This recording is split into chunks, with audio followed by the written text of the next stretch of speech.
In this video, we'll do something a little bit different and practice some practical riding approaches for beginners and mild intermediates that will keep you a little bit safer and a little more confident generally wherever you ride.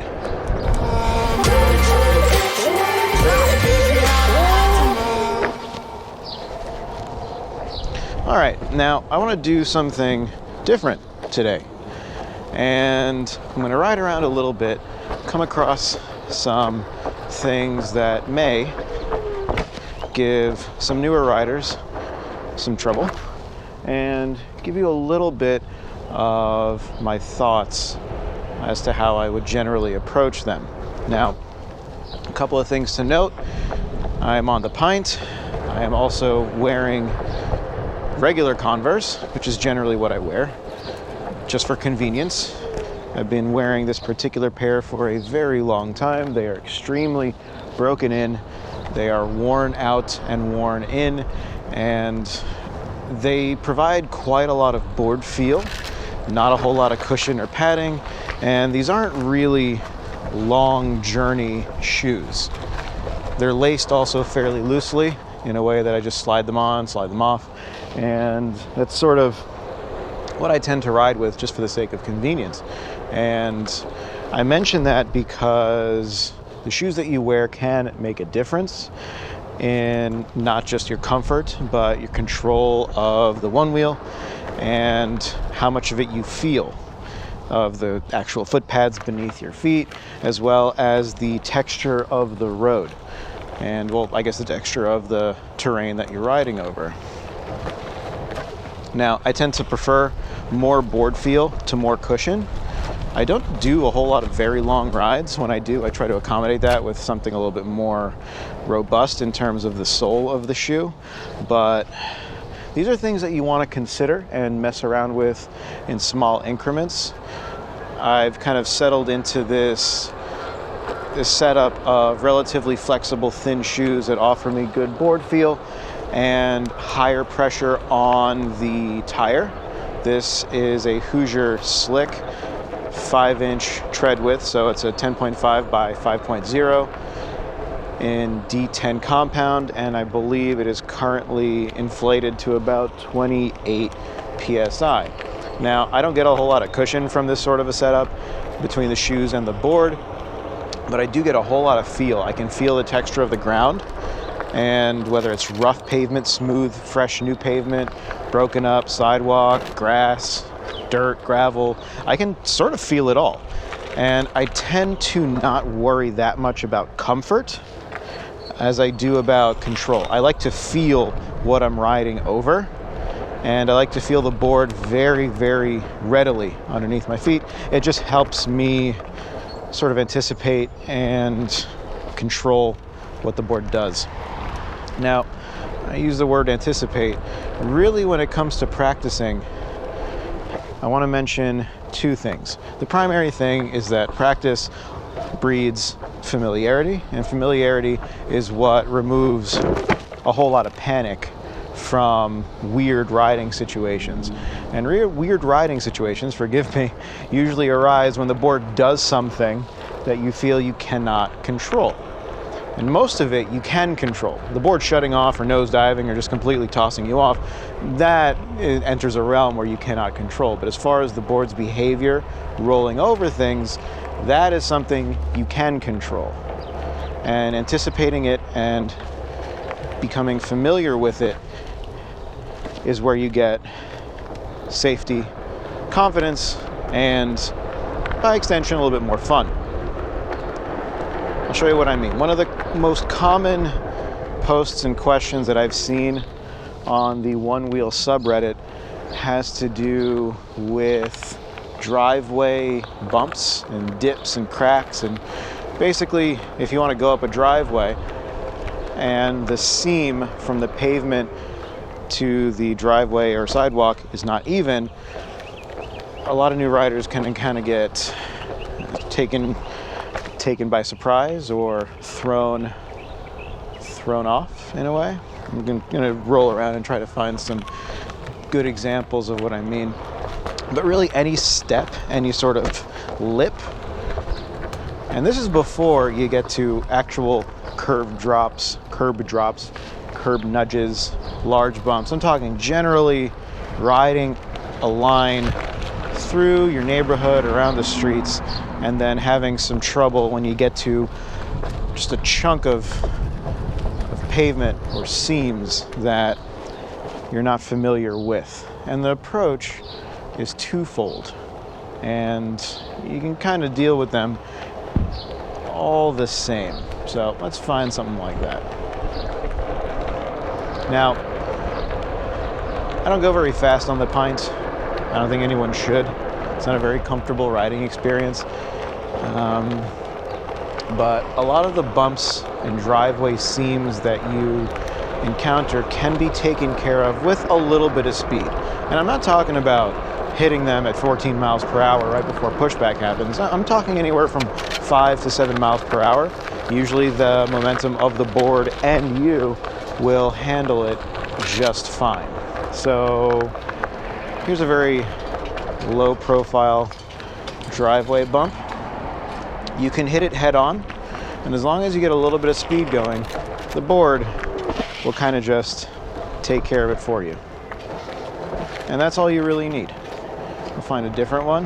Now you should do this with stuff that has very small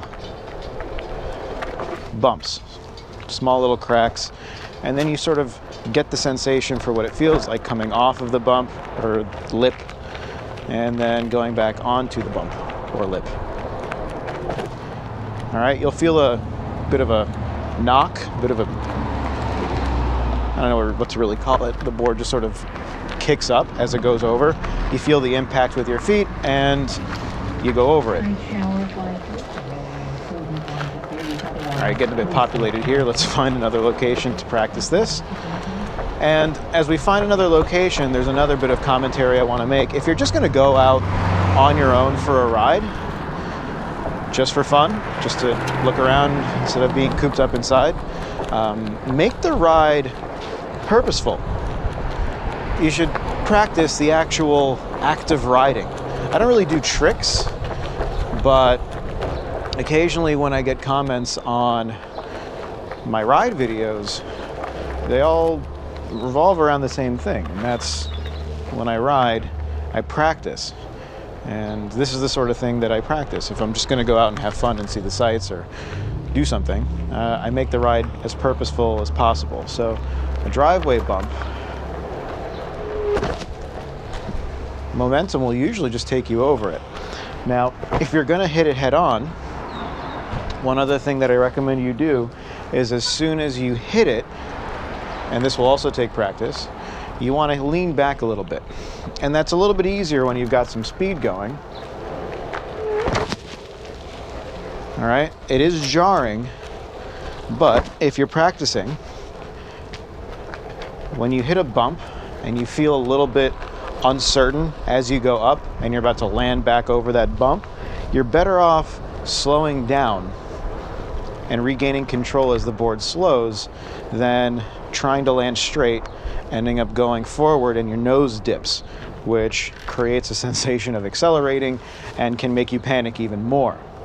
So as you do the going over a driveway lip or bump head on, slow down a little bit, almost as if you're kicking something, right? Pretend that you're doing that Jesse Driftwood playing kickball or whatever with your Onewheel, and just kick it forward.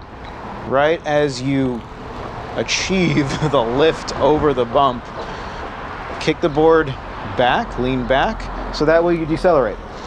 Makes it a little bit safer, so you're not going to end up in a possible nosedive situation.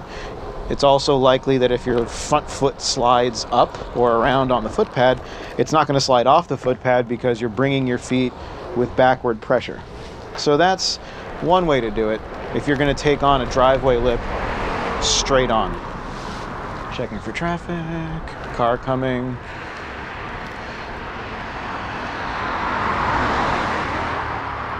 Okay. No, I was misled. This looked like a bigger bump than it did from across the street. All right, going back. Now, that's the first way if you want to take a driveway bump head on. There's another way to do it that's a little bit scarier, but it tends to be a little bit safer in general, and that's going at it at an angle, right?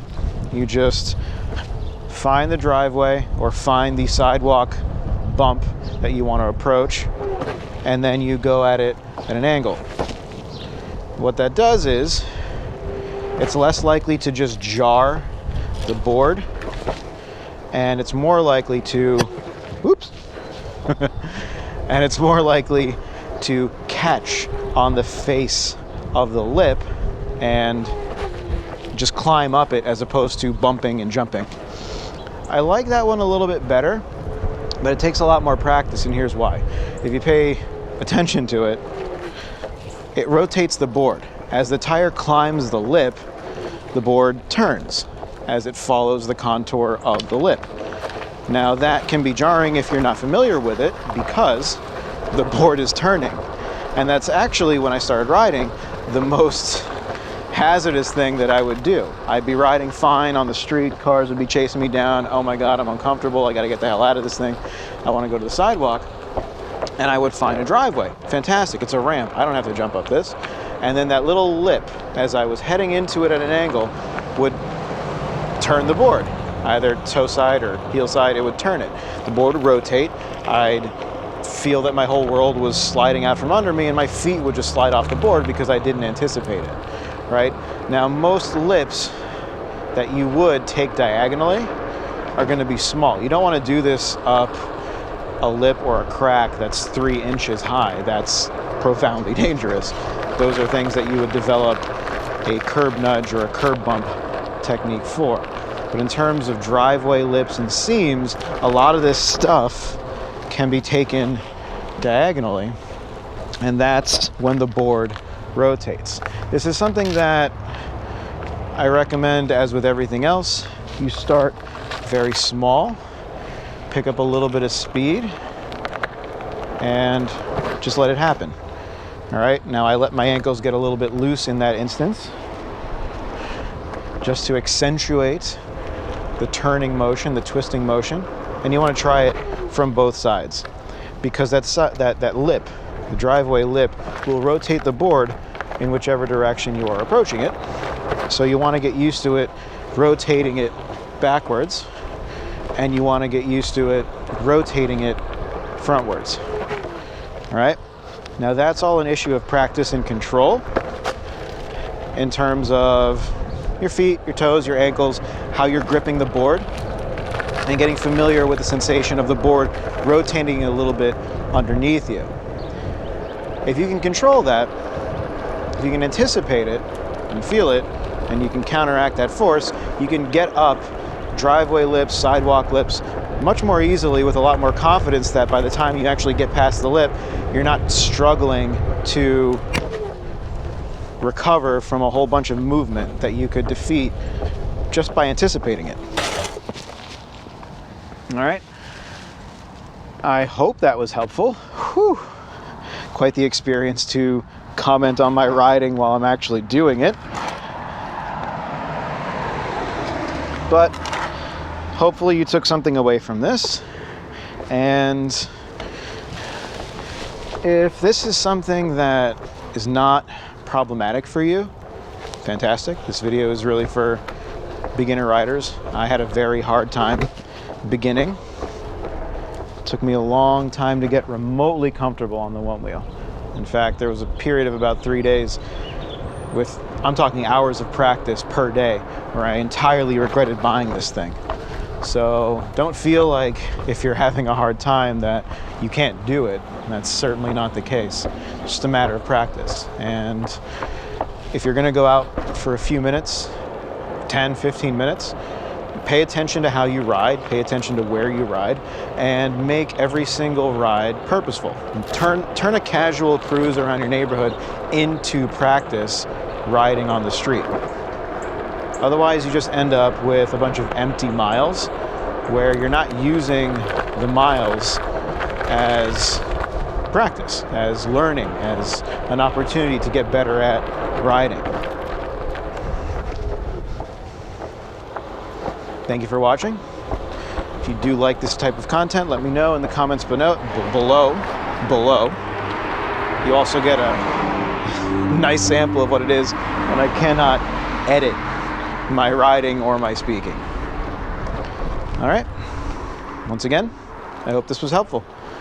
And as you practice, as you ride, remember the trick is to not fall.